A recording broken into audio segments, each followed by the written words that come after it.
నమస్కారం సిటీ వార్తలకు స్వాగతం. ముందుగా ముఖ్యాంశాలు.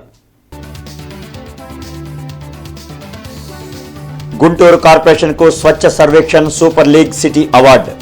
రాష్ట్రపతి చేతుల మీదుగా అవార్డు ప్రదానం.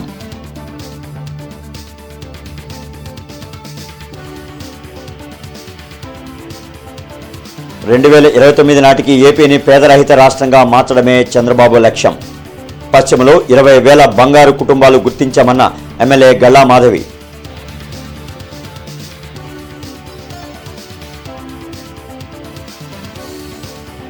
పోలీస్ అధికారులను మాఫియా డాన్లతో పోల్చడం మాజీ సీఎం జగన్కు తగదు.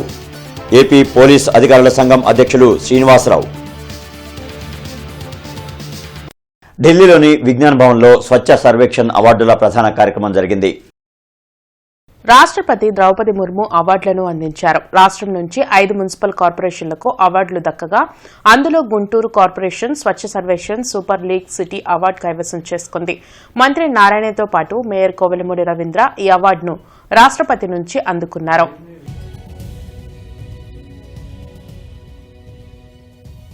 लीग की तीसरी श्रेणी थर्ड कैटेगरी में 50,000 से लेकर 3 लाख तक जनसंख्या वाले शहर शामिल हैं. ఆంధ్రప్రదేశ్లో 2029 నాటికి పేదరికాన్ని దూరం చేయాలనే లక్ష్యంతో కూటమి ప్రభుత్వం చేపట్టిన P4 ఒక గేమ్ చేంజర్ అని పశ్చిమ నియోజకవర్గ ఎమ్మెల్యే గల్లా మాధవి వెల్లడించారు. శ్రీనివాసరావుపేటలోని టీడీపీ కార్యాలయంలో టీడీపీ కార్పొరేటర్లు, డివిజన్ అధ్యక్షులతో ఎమ్మెల్యే గల్లా మాధవి సమావేశం నిర్వహించారు. పశ్చిమ నియోజకవర్గంలో 20,000 పేద కుటుంబాలను డివిజన్ల వారీగా ప్రభుత్వం గుర్తించిందని చెప్పారు. ఆ కుటుంబాలను దత్తత తీసుకునే మార్గదర్శులను గుర్తించి వారికి అవగాహన కల్పించాలని ఎమ్మెల్యే సూచించారు. ముఖ్యమంత్రి నారా చంద్రబాబు నాయుడు తీసుకొచ్చిన ఈ కార్యక్రమానికి వ్యక్తులు, సంస్థల నుంచి మంచి స్పందన వస్తోందని సంతోషం వ్యక్తం చేశారు. P4 విధానం ద్వారా రాష్ట్రంలోని పేదరికాన్ని నిర్మూలించడానికి సమాజంలో ఉన్నత స్థితిలో ఉన్న వ్యక్తులు, పేదరికంలో అట్టడుగు ఉన్న పేదలను దత్తత తీసుకుంటే పేదరికం నిర్మూలించబడుతుందని ఎమ్మెల్యే గల్లా మాధవి తెలిపారు. మున్సిపల్ ఇంజనీరింగ్ వర్కర్స్ సమ్మె కారణంగా నగరంలో నీటి సరఫరా నిలిచిపోవడంతో ప్రజలు అల్లాడుతున్నారు. స్తంభాలగరులోని మహిళలు మున్సిపాలిటీ నీరు గత 5 రోజులుగా రావడం లేదంటూ మండిపడ్డారు. స్థానికంగా ఉన్న బోర్లు కూడా చెడిపోయాయని, మున్సిపాలిటీ నీరు రాక తమ దైనందిన పనులు చేసుకునేందుకు అవస్థలు పడుతున్నామని చెప్పారు. అధికారులు వెంటనే స్పందించి మంచినీటి సరఫరాను పునరుద్దరించాలని కోరారు. అసలు రాట్లా వాళ్ళు ఎందుకు బంద్ చేశారంటగా మున్సిపాలిటీ వాళ్ళు, అది అక్కడ వండుకొని తింటున్నారంట వాళ్ళు. ఏ గీగలు ముసురుకొని 2 బిందెలు తెచ్చుకొని కాలం గడుపురా, ఏం చేస్తాం? ఇక ఊరంతా పోయి వాళ్ళని అడగటమే, వాళ్ళు ఏం చేస్తే అది. నీళ్లు రావట్లేదు, 4 రోజుల నుంచి 5 రోజుల నుంచి బాధపడుతూనే ఉంటారు. అది అసలు సంగతి. నీళ్లు రావట్లేదు, అక్కడక్కడ తెచ్చుకుంటున్నారు. ఇచ్చిన వాళ్ళు ఏమంటున్నారు, మీకు వస్తాయి కదా నీళ్లు అని అంటున్నారు. మీకు ఉండే కదా, వాళ్ళేమో ఉప్పు నీళ్ళు తాగుతారు, మాకు మంచిలు కావాలి కదా, అందుకని నీళ్ళకి ఇప్పుడు 5 రోజుల నుంచి బాధపడతానే ఉన్నారు. నీళ్లు మోటార్లు ఉంటేనేమో మోటార్లో పట్టుకోనీరు, మాకు ఇవి వస్తేనే పట్టుకోవాలి, లేకపోతే ఇంకా వాళ్ళ కాడ తెచ్చుకొని పట్టుకోవాలి. అది నీళ్ళు వస్తేనేనండి, మాకు నీళ్ళు లేకపోతే మాకు గడవదు. ఇవి వస్తేనే మేము పని చేసుకోవాలిగా, ఏ ఉన్నా లేకపోతే నీళ్ళు ఉండాలిగా. అది అర్హత ఉన్న పేదలు ఇళ్ల స్థలాలకు దరఖాస్తు చేసుకోవచ్చని ప్రభుత్వ చీఫ్ విప్ జీవి ఆంజనేయులు అన్నారు. వినుకొండలో జీవి మీడియాతో మాట్లాడారు. గ్రామాల్లో 3 సెంట్లు, పట్టణాల్లో 2 సెంట్లు ఇళ్ల నిర్మాణం కోసం ఇవ్వనున్నట్లు వెల్లడించారు.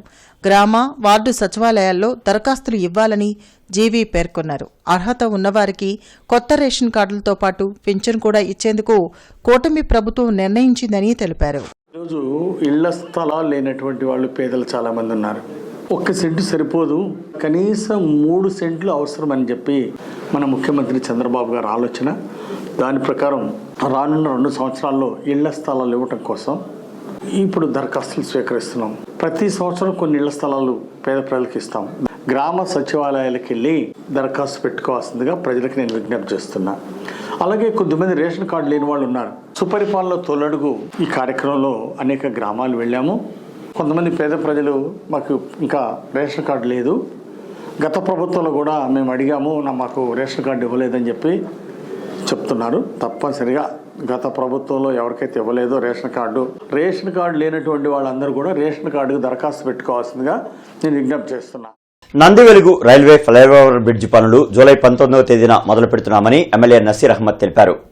తెనాలి డెల్టా ప్రాంతాలను కలిపే నందివెలుగు రైల్వే బ్రిడ్జిని 2014-19లో అప్పటి టీడీపీ ప్రభుత్వం 27 కోట్ల రూపాయల వ్యయంతో నిర్మాణం ప్రారంభించారని వెల్లడించారు. కానీ గత ప్రభుత్వం ఈ బ్రిడ్జిని పూర్తిగా గాలికొదిలేసిందని మండిపడ్డారు.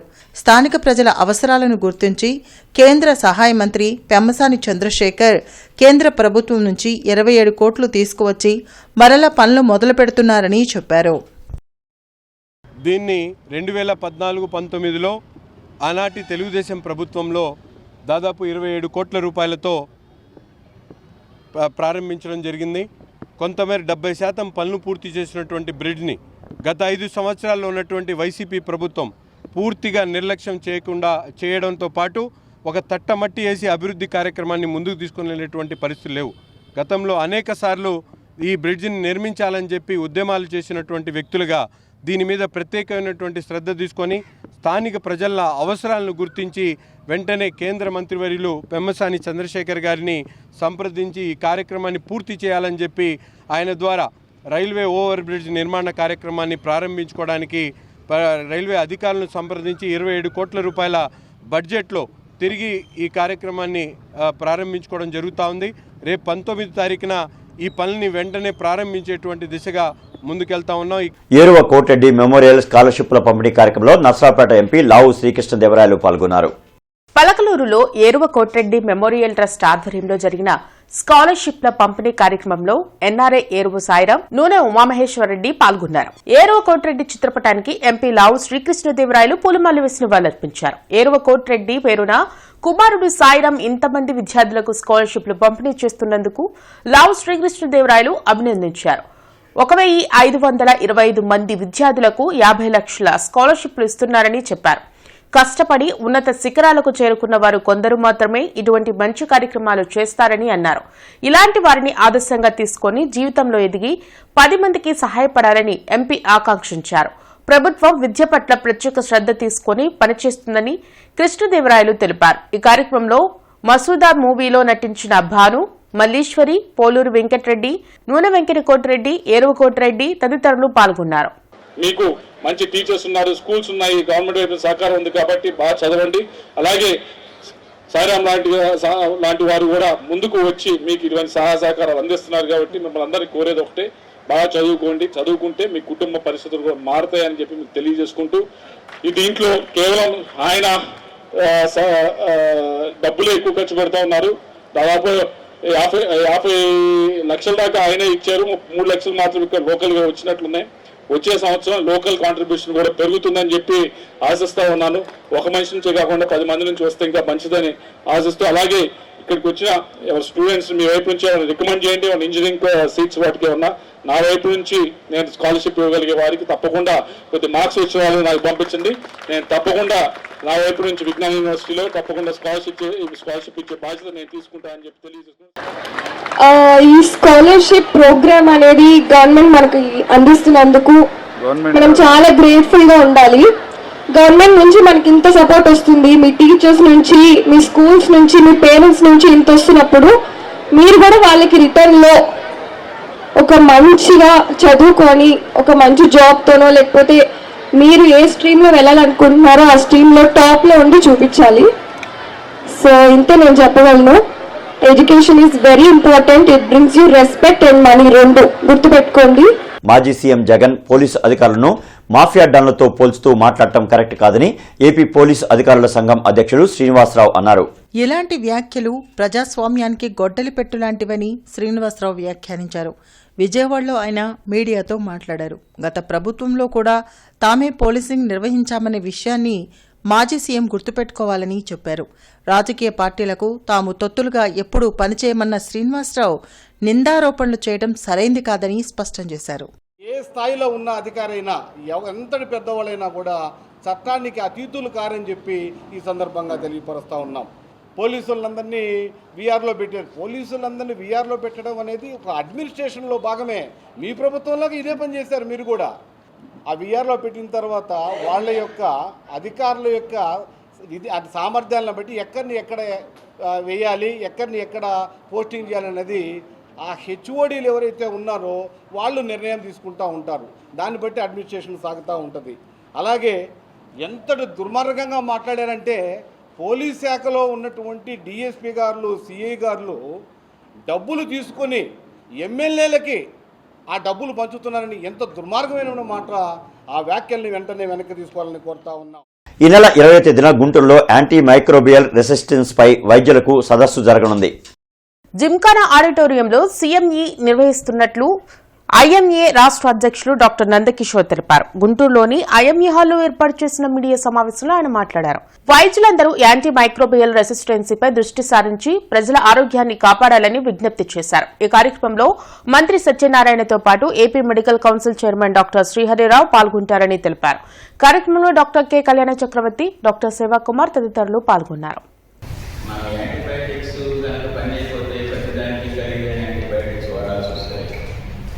మధ్యతరగతి, తెలుగు తరగతి ప్రజలకే కాకుండా జీడిపి మీద కూడా కంట్రీస్ చాలా వాటి యొక్క జీడిపి మీద కూడా బాగా ప్రభావం చూపుతుంది.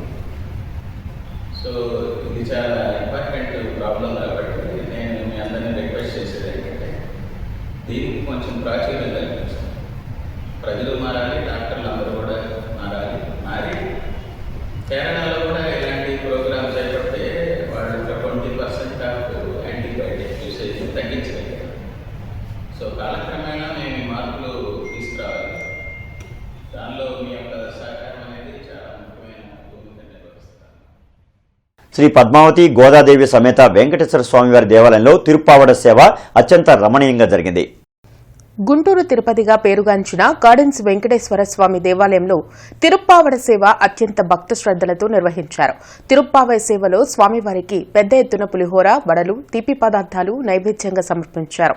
ఈ కార్యక్రమంలో భక్తులు పాల్గొని స్వామివారిని దర్శించుకున్నారు. ఈ కార్యక్రమంలో ఆలయ కమిటీ చైర్మన్ మస్తానయ్య, బొల్లేపల్లి సత్యనారాయణ, రామనాథ స్వామి పాల్గొన్నారు.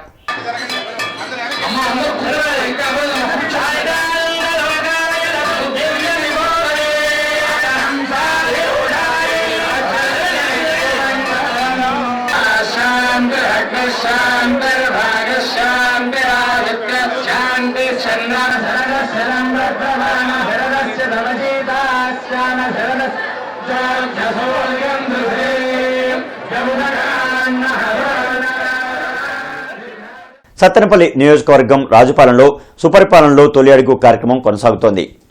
కూటమి ప్రభుత్వం అధికారంలోకి వచ్చాక రాష్ట్రాభివృద్ది, సంక్షేమమే లక్ష్యంగా సీఎం చంద్రబాబు పాలన అందిస్తున్నారని టీడీపీ నేతలు పులిబండ్ల సాంబశివరావు, పెద్దింటి శ్రీనివాసరావు తెలిపారు. గత 5 ఏళ్ల వైసీపీ అవినీతి, అరాచక పాలనతో ప్రజలు అనేక ఇబ్బందులు పడ్డారని చెప్పారు. కొన్ని కార్యక్రమాలు చేసి కొన్ని కార్యక్రమాలు చేయకుండా ఈ సంవత్సరం కాలంలో కూటమి ప్రభుత్వం వచ్చిన సందర్భంగా ప్రతి గ్రామంలో గడప గడప ఉత్సాహంగా మాకు ఆదర్శంగా తిరుగుతుంటే అందరూ ఉత్సాహంగా ప్రజలు మన్నలు పొందుతున్నాం. ఈ ప్రభుత్వం పోయిన ప్రభుత్వానికంటే బెటర్గా పరిపాలన సాగుతుంది.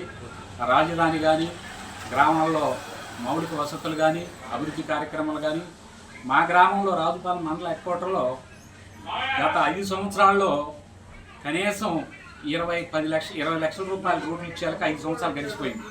కానీ ఈరోజు సంవత్సరం కాలంలో కూటమి ప్రభుత్వం వచ్చినాక కన్నా లక్ష్మీనారాయణ ఆధ్వర్యంలో సారథ్యంలో సంక్షేమ కార్యక్రమాలు 30 లక్షల రూపాయల సీసీ రోడ్లు, ఈరోజు తాగునీటికి మొన్న రీసెంట్గా ఆర్ఆర్ సెంటర్లో ఓపెనింగ్ చేశారు, శంకుస్థాపన చేశారు. 70 లక్షల రూపాయలు ప్రతి ఇంటికి డోరు ఇంటింటికి మంచినీటికి వసతికి గాను ఆ గ్రాంట్ కూడా శాంక్షన్ చేసి ఇప్పుడు మా గ్రామంలో దగ్గర కోటి రూపాయలు శాంక్షన్ చేశారు. 2027 కల్లా పోలవరం పూర్తి చేస్తామని సీఎం చంద్రబాబు చెబుతున్నారే తప్ప ఆ స్థాయిలో పనులు జరగడం లేదని మాజీ మంత్రి అంబటి రాంబాబు విమర్శించారు.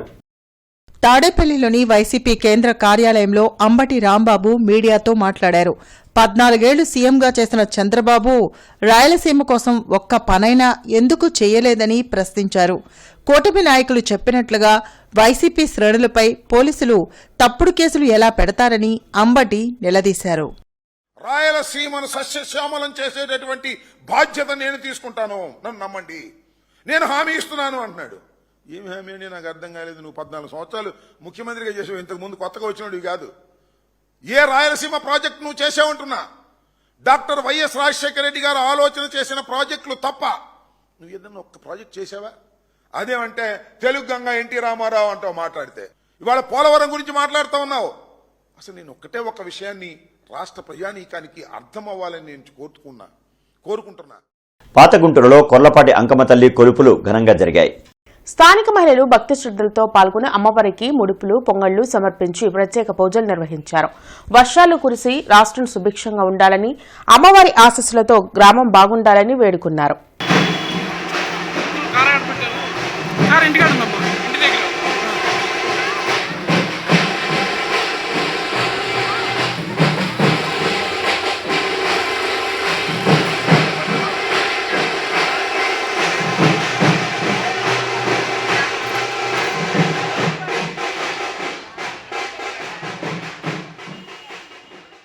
భీమ్సేన్ సేవాదల్ ఆధ్వర్యంలో కారంచేడు మృతవీరుల 40వ వర్ధంతి కార్యక్రమం లాడ్జ్ సెంటర్లో జరిగింది.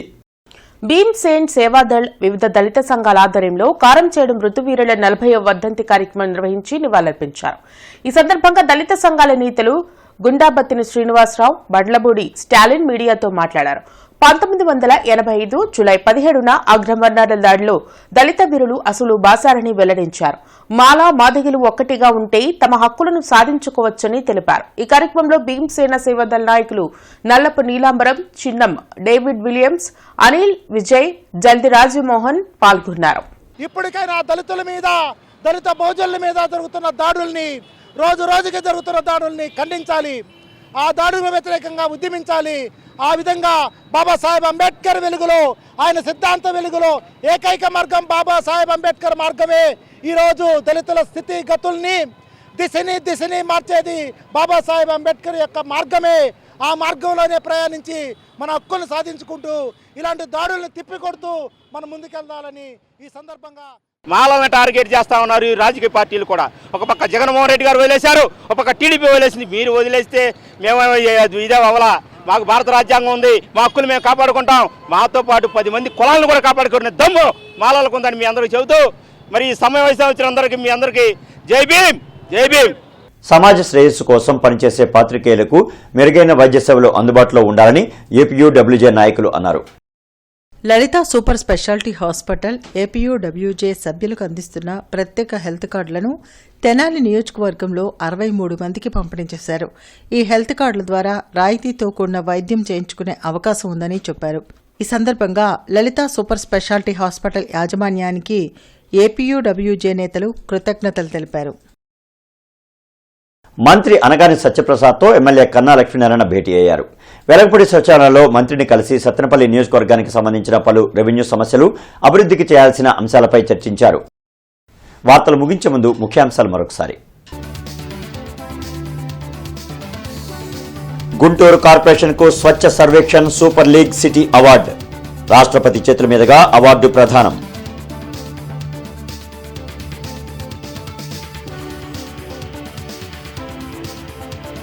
2029 నాటికి ఏపీని పేదరహిత రాష్ట్రంగా మార్చడమే చంద్రబాబు లక్ష్యం. పశ్చిమలో 20,000 బంగారు కుటుంబాలు గుర్తించామన్న ఎమ్మెల్యే గల్లా మాధవి.